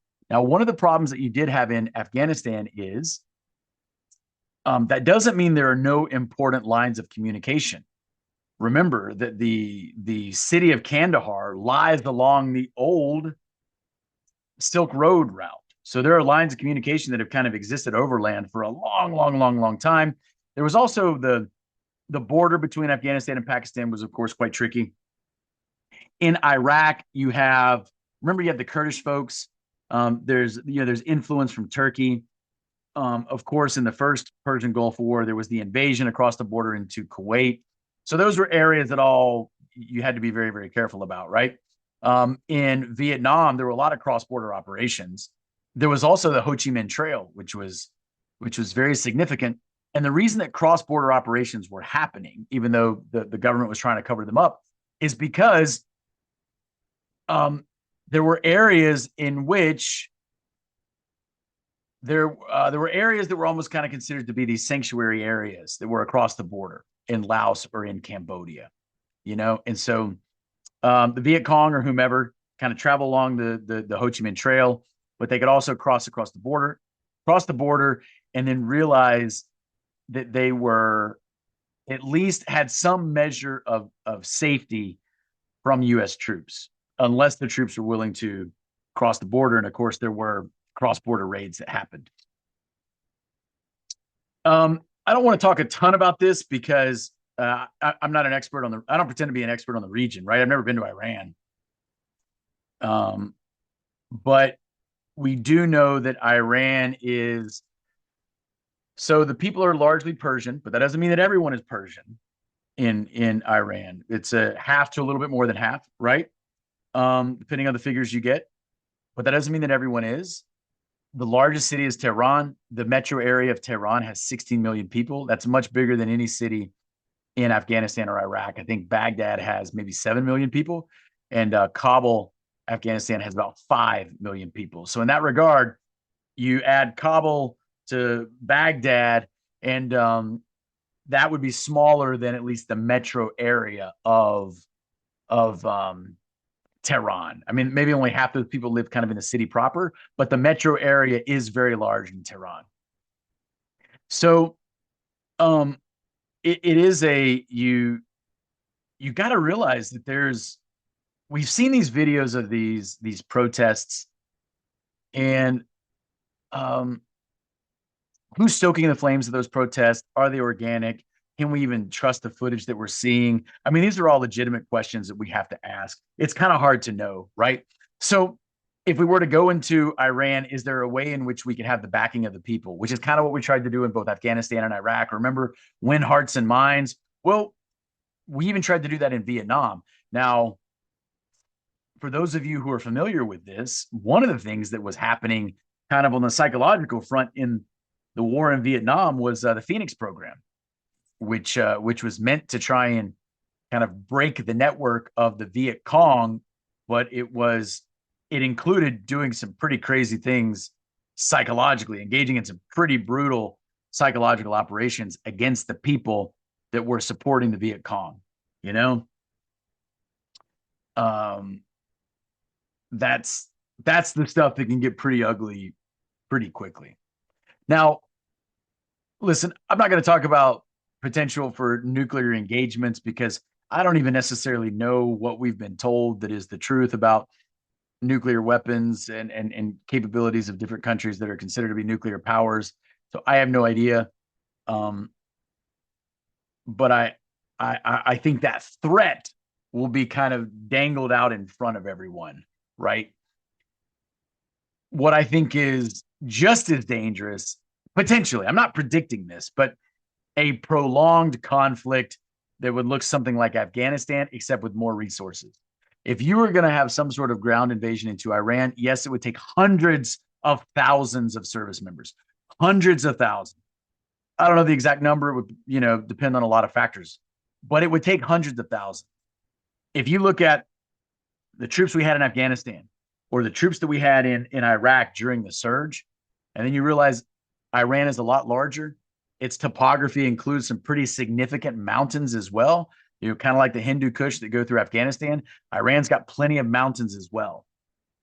It would be an unforgiving environment, very large in area, and would require a lot of troops. So what are we going to do? Call up the reserves? What are we going to do? We're gonna institute a draft. I'm not predicting any of that, but what I am saying is that if this thing continues to go, if it continues to escalate, these are the things that we're going to have to kind of come to grips with as a people. Now, what about the types of missiles that are being used? Again, I'm not the expert here on this or whatever. We've been told that Iran was depleting its missile stockpiles. I don't think that's true at all. I did mention before, is there a theatrical element to these missile exchanges? I think sometimes there is, right? But I also think that war can be seen as a blood sacrifice by the global networks of power that engage in this. There's often an occult aspect to this, so I don't think that they're at all worried about bloodshed, and it may even be that is one of their objectives, is a large war that kills a lot of people on all sides.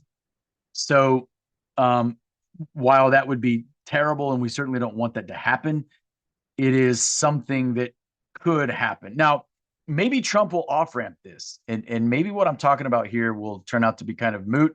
That would be great if that ended up being the case. I just don't know that it will. It seems like there's a lot of escalatory rhetoric going on right now. Even right now, as I'm recording this, I believe that we're in this 48-hour window in which Trump has said, he's going to rain down all hell or whatever on Iran if they don't open the Strait of Hormuz.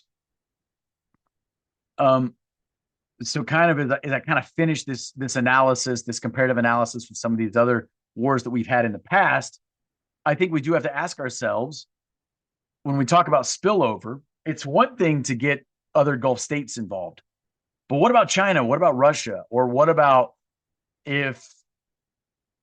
Trump made a statement just a couple of days ago that Cuba was next. So are we going to be involved exclusively in the Middle East, even if it's quite regionally expansive? Or are there going to be other theaters that are going to be happening concurrently, other theaters of war? I don't know, something about the kickoff in Taiwan. I don't know. I don't necessarily see any indicators that could happen. I have no idea, but it's something about ready to happen in Latin America. I do think that this administration is going to focus a lot on Latin America. I think that's why Marco Rubio is in his position. And remember, Marco Rubio, it's not just that Marco Rubio was selected to be the Secretary of State, but he was also selected to serve as the National Security Advisor. Well, the last time that was done, where you had one individual serving both of those roles, that individual was Henry Kissinger. So, I find that interesting. But Marco Rubio, given his background, I could see that maybe he would be someone whose experience and background could be leveraged if the administration was going to focus a lot of its attention on Latin America. Now, again, we already saw what happened in Venezuela. There's been this escalatory rhetoric about Cuba. What's going to happen next? I don't necessarily know. But, I guess we'll see. So where do we potentially go from here? Well, as I said, things may escalate. They may even escalate over Easter. I already talked about the spiritual aspect, the tension around the closings of the Church of the Holy Sepulchre, right? I don't know exactly what's going to happen, but I do think that we should be concerned, and yes, we should be praying. Prayer is one of the most effective weapons that we have in spiritual warfare. Now, what about domestically? What can we expect domestically? I think this is a question that we have to ask ourselves. And this is where I think maybe we have to go back and look at the Vietnam era. A lot of, I can't remember who made the quote that said, no, America's not at war, America's at the mall. I can't remember who made that quote, but there are times in which the military has been at war, but that didn't mean that the United States as a country was at war. But when you look back at Vietnam, and it is before my time, right? But the country and everybody was impacted by Vietnam and just by everything that was going on during that era. So, are there some lessons that can be learned from the Vietnam era that we can apply to what's going on in Iran right now? You know, if the war with Iran continues to heat up and our commitment to the war increases, we could see significant turmoil here in our own country. You know, and I mentioned that video that I made in January of 2025, and I talked about the build out of the digital control grid. So remember, war abroad has a domestic counterpart, and it is like these draconian security measures that could be used to further build out these technocratic features of government, this digital control grid. I would say the United States is already a national security state. You take that one step further, you become a police state. And for those who think the United States could never become a police state, well, I would say, well, just go back a couple of years to 2020 or the beginning of 2021 during all the COVID operation madness. Look at how some places operated during that time. It was pretty draconian. Now, that wasn't throughout the entire United States. Some states and some cities were far worse than others. That is true. But if you don't think that there's no possibility of police state type measures here at home, then I'm sorry, but I just think you're naive. So if you look back at Vietnam, on the one hand, there was the war abroad with the associated draft, the casualties that are returning home, whether they're killed, wounded, whatever, the reactionary responses from the home front as people are reacting to what's happening. They're seeing their friends come home, possibly dead or permanently injured, amputees, etc. So that's going on the one hand. On the other hand, there's also this significant social fervor, social justice fervor that is happening, a lot of which was tied to the race struggles and race relations that were coming out of the civil rights movement. Remember that is also happening roughly concurrently with the war. You have the civil rights movement kind of in the 60s, into the 70s. And again, it's kind of happening alongside the war. So there's plenty of overlap there. And in some ways, there's even overlap between those that are protesting the war and those that are promoting racial equality. Now, again, I'm not saying whether or not you may or may not agree with all those different groups or whatever. That's not even necessarily my point. It's acknowledging that those groups existed. Okay, so the groups that opposed the war and the groups that were pushing for racial equality, you could say that both of those resisted the state's authoritarian encroachment on rights, and both resisted state power projection, whether it was abroad or whether it was here domestically.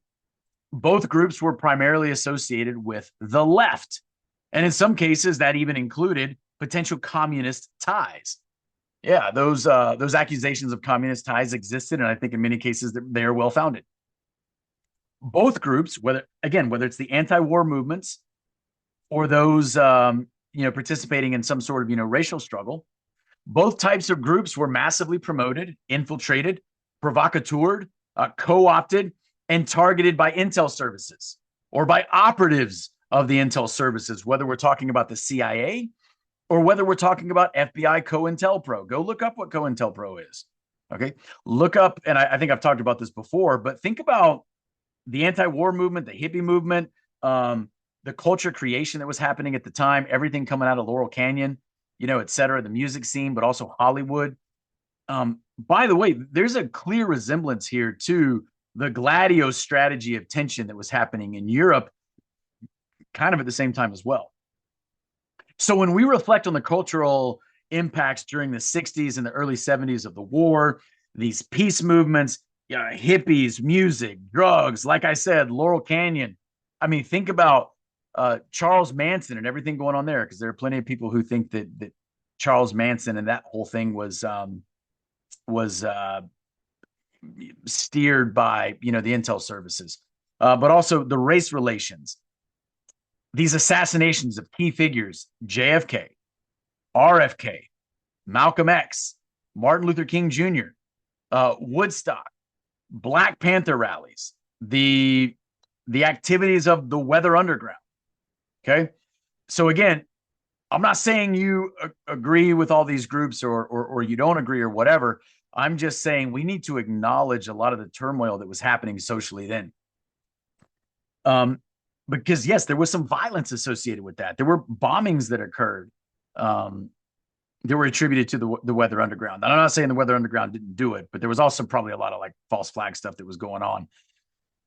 Um, but yeah, the Weather Underground was considered to engage in violence. So my point here is that volatility could resurface just as it emerged during the Vietnam era. But this time it could emerge. I'm not saying it will, but it could emerge in a far more complex and sophisticated form. Why? Because the intel services, I think, have greater ability to infiltrate, engineer, provocateur activities now than potentially they did then. So we just need to acknowledge the potential validity of that historical analogy to what could happen now, and we need to look at the are there lessons to be learned there? Were there moral successes and moral failures? Were there legal successes and legal failures? Were there operational successes and operational failures? For example, I was talking about this with a friend, and um, my buddy mentioned, hey, don't forget the Hell's Angels and what the Hell's Angels were involved in during that time, and the fact that many of them were veterans. So again, it's not whether you like these groups or whatever, but it's just understanding these groups existed. There was a lot of social turmoil at the time. Some of it was organic, much of it was not. But all of that could kind of resurface in an updated way. Would it look exactly the same? No, of course it would not. But what we have to understand is there are ways in which we can prioritize peace, harmony, protection of our rights, but also promote law and order. At the same time, we can reject CIA led culture creation without necessarily embracing communism or violence. And as we do all of this, we should be trying to avoid these unhelpful labels of left and right. So that's kind of what I'm getting at. So if you think just recently we've had these protests of these No Kings rallies, or the No Kings rallies. I don't know anything about that movement. I don't really care. I'm just using that as an example. Do I think that the No Kings rally could grow into becoming some sort of massive social unrest? I don't know.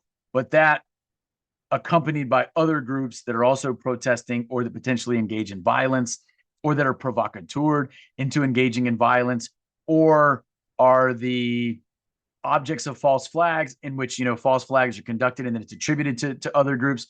All those things could happen to create this environment that I'm talking about that kind of occurred during Vietnam. And I'll give you one other note here. If there is some sort of large ground operation, I'm not saying there's going to be, but if there is, and if it would require a draft, I will tell you there are people now who are starting to rethink their ideas of what they think is acceptable or unacceptable with a draft, and therefore acceptable or unacceptable about draft dodging. Now, this is a touchy subject, and I'm not here to say whether you should or should not allow yourself to be drafted, dodge a draft, or whatever. That's not for me to say. I served 19 years in the military, and I'm proud to have served, but I'm also proud that I resigned when I did, right? And this is a complex issue. I don't even know how I feel about it yet. But here's what I'm getting at. When I grew up, in a southern town, very conservative, right? Most people went to church on Sundays, very patriotic. If if you were to refer to someone as a draft dodger, most people would feel that that person was a coward, that that person neglected their duty, that they are perhaps undeserving of their rights as an American, because when the time came for them to fight to preserve those rights, they didn't do it. Those are some of the thoughts that I myself would have had and have had when I've heard people referred to as draft dodgers. And the same would be said for people, kind of in the area of the country where I grew up in, and I grew up in North Carolina, kind of central North Carolina. Okay. Um, I think people are perhaps rethinking that paradigm. Why? Because some of the assumptions that underlie that paradigm, people are beginning to challenge. Does military service actually mean serving your country, or does it mean serving the government? And it only means really service to the country in as much as the government is actually serving the country. Because I would say that sometimes the government is the country's enemy. The government and the country are not synonyms. Okay, so there's that. Um, is it what's another assumption? Does the government does the government own you? Can the government force you into military service? Right. I mean, great question. Right. Is the government when the government engages in some sort of military action? Is that to benefit you? And if it isn't to benefit you, if it isn't to benefit the people, if it's unconstitutional, then do you have to go participate if you are obligated to because your draft number was drawn? Again, these are some of the questions that I think people are asking. And I think people are challenging some of the assumptions that they may have held for a very long time about what it means to serve in the military, but particularly what it means to be drafted. Now, again, I'm not saying there's going to be a draft. I'm not saying that. I'm not saying there's going to be some sort of massive ground invasion. What I am saying is things are escalating. Trump is not the shot caller here. He's not. Neither is Netanyahu. I'm not one of these people who thinks that, Israel runs the world. But I do believe that that is a cover story that is conveniently used. I do believe that they want you to think that Netanyahu controls Trump. They want you to think that Israel controls the world and bosses the United States around. That's not really the way that I see it. I do believe that there is a power structure. I've talked about this before, but anyway, I'm going to bring this video to a close because I've been talking for a long time now. I knew this video was going to be kind of long. I didn't mean for it to be this long. I kind of apologize for that. And if you've listened all the way to the end, then I commend you. And I hope that I have shared some things that make sense. On the one hand, I like to study war and warfare because it does interest me, and it has been a significant part of my adult life. Okay, that's most of my adult life has been as someone who is either at the academy studying for 4 years and then another 19 years in the Army. That does not mean that I think that war is good or positive. I think that war should only ever be used as a last resort. And I think that it is very simplistic to say in most wars that there are good guys and bad guys. And I'll return to this idea that I got from Professor David Hughes that I mentioned before, though I kind of already held the idea, but I like the way that he framed it, where he frames it as, war being vertical rather than horizontal across the global chessboard. Like that resonates with me because that's the way that I see it. And if you haven't checked out my video called Say No to the Geopolitical 101 Worldview, or Military Guys Don't Understand This War, then I kind of go into some of these ideas there. Also, if military planning, some of the stuff that I was talking about the levels of war or just military planning, if that interests you and you're curious about where I've talked about that elsewhere, go check out the video that I did last summer on D-Day,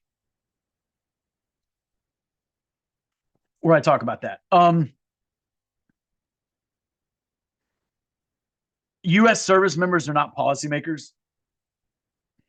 They don't own the policy. They don't make the policy, but sometimes they are the ones who bear the brunt of the actions associated with certain policies. And that's where I think you and I come in. You and I, as citizens, we need to um, we need to be voicing our opinions about what is happening, and we need to be calling out this war for three reasons. One, it's unconstitutional, just unequivocally unconstitutional. Two, it's I don't think it is being planned in the most effective way. Even if you okay, set aside the legal argument for a second. Just operationally speaking, I don't think it's being planned in the best way. Why? Because I don't think the U.S. may not even be intending to win in the way that we tend to think of winning a war. And three, I don't think that this war is being done for the interests of the American people. So those are three reasons why I am against what's going on. It's not because I'm a prude. It's not because I'm an extreme pacifist. I guess I would say, well, yeah, I mean, I'm a pacifist in that I think war should always be used as the last resort. But that does not mean that I would say that war is never justified. But I might say that it's almost never justified. But I would not say that it's never justified.